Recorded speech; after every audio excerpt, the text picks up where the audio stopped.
So we're going to go ahead and talk about American debt. All right. I know. So a lot of Americans are broke. A lot of Americans do not have $1,000 in their savings account. A lot of Americans could barely pay their bills. A lot of Americans cannot pay their rent, their mortgage, their car loan, their student loans, any other grocery. I mean, let's go ahead and look at the groceries right now. But that's the thing. You have a lot of Americans who simply cannot pay for this stuff. Okay.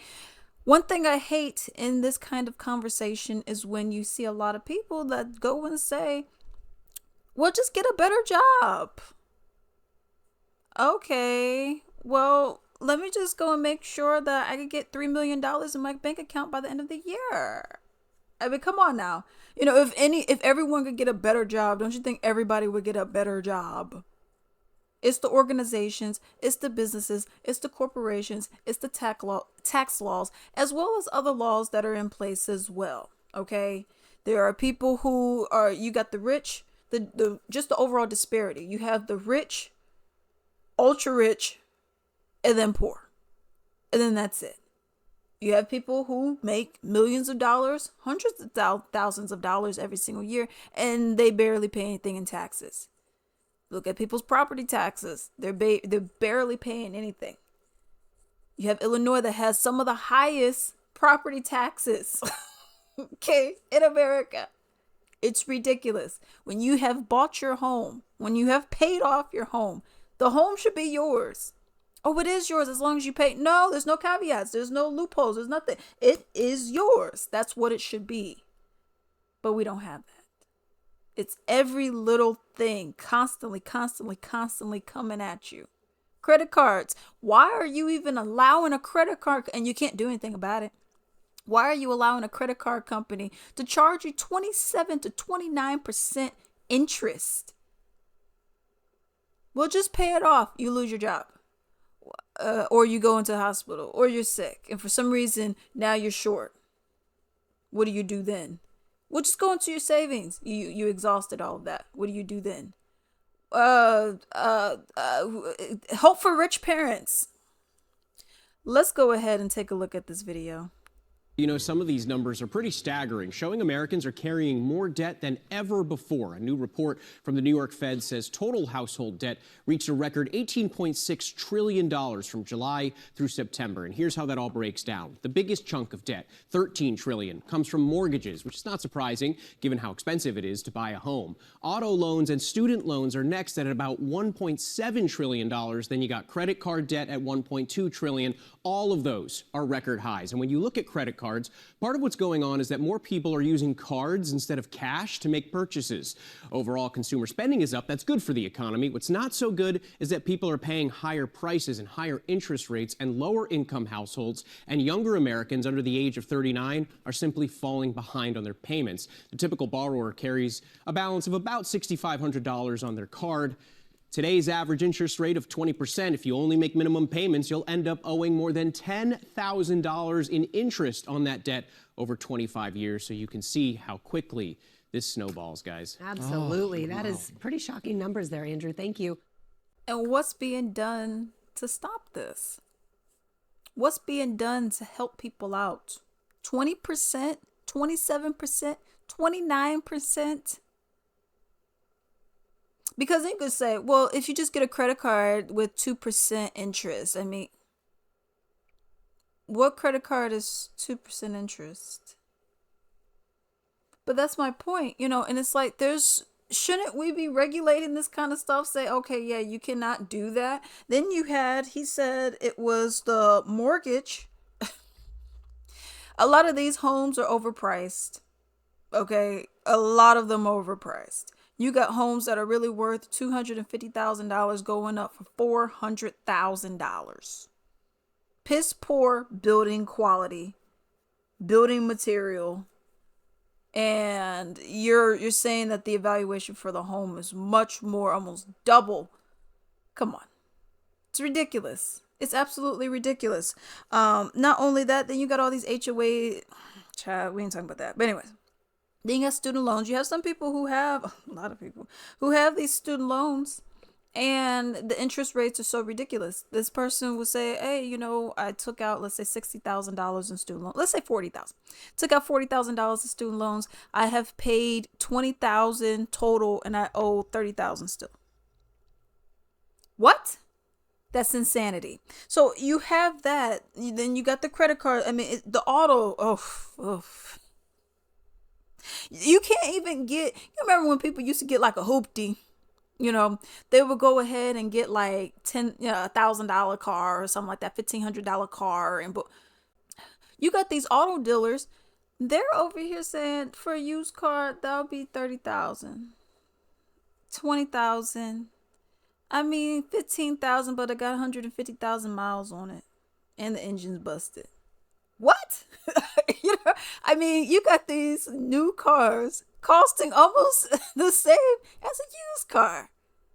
That is insane to me. That is so insane to me. That's why for me personally, I was just the kind of person where I still am. I didn't want to inherit someone's problems because I was like, I already don't really know much of anything about cars. So I really don't want to get up here, get a used car, and then, you know what I mean? And then something happens. I don't know. Okay. So I just bought my car new, but I didn't sit up here and buy a $40,000 car. I think my car was like 25,000. You know what I mean?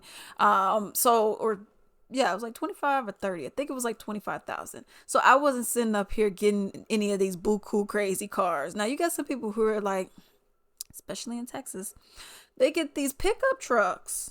You got the pickup truck where I'm 5'4". Okay, 5'3" and 3/4. But I'm 5'4". Okay. So they got a car that'll come to about right here. This is not the roof. This is the hood. I mean, they're just so freaking tall. It's absolutely ridiculous. And then you go and look, and that car goes for like $80,000. And then you go and ask, well, how much is your car note? Because there's been so many videos where people are like, yeah, my car note is $1,500 a month. What? $1,500? Yeesh. That's a bit much, don't you think? My car note I paid it off in 2 years, and my car note was $300. But I was working so much overtime. I was 55, 60 hours a week. Okay.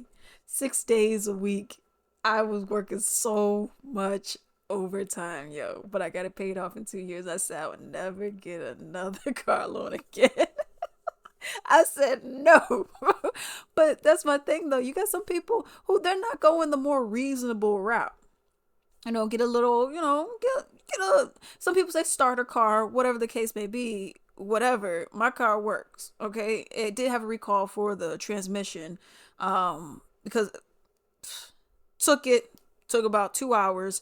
They fixed it. And then my car hasn't had any issues. As long as you stay up on the regular maintenance schedule. Okay. Your schedule. Okay.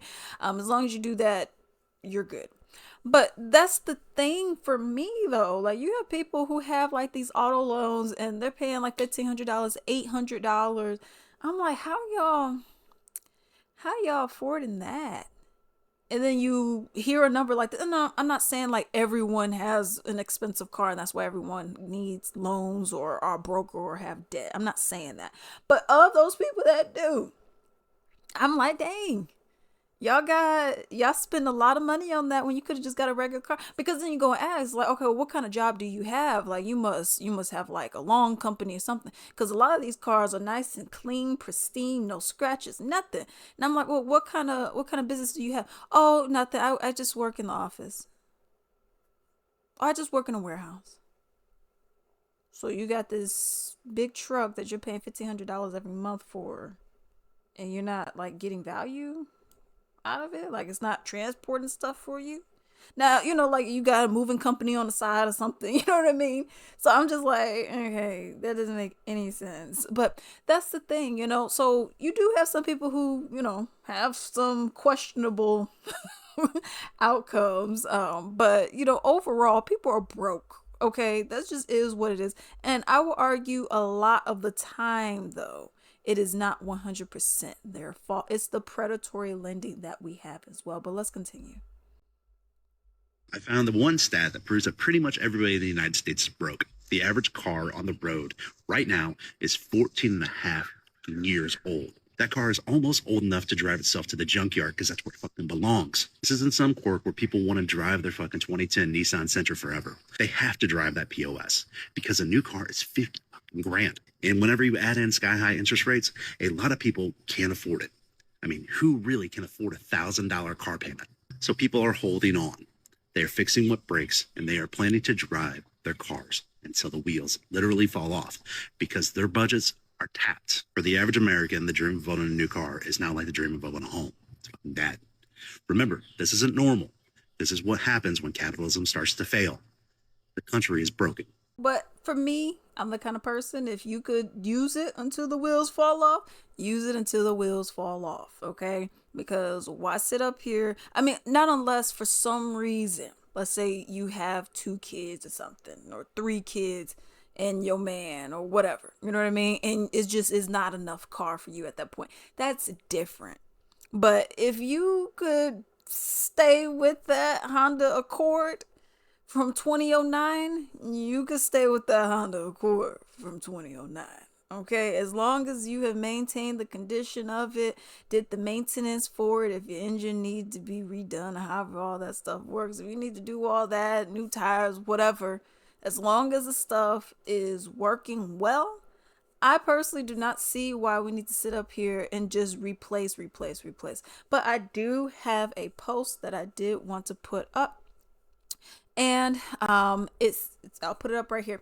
And it's just 77% of Americans can't afford a median price home of $495,000. Housing prices are through the roof. They're just through the roof. There's no reason why. I mean, like I was saying earlier, there's no reason why you got a house that's a house that's really worth $250,000, and then you're saying, yeah, but we'll charge 500, or we'll charge 400, or we'll charge 300, and it's like, but still, the house is really not worth all that if we just gonna keep it real, okay? But that's the thing. You have a lot of Americans living paycheck to paycheck. You have a lot of Americans that are poor or low income, have medical debt because we also don't have universal health care. That's the thing, and it's just, you see it more and more. I mean, the cracks are showing. Americans are breaking, not because they're weak, because money is gone before it even arrives. No savings, no safety net, just bills, debt, and survival. The economy isn't sustainable. It's a slow collapse. And that's the thing. It's just constantly, you get a paycheck. And that's what people have been saying. It's like, you're just living to work, not working to live. You're living to work.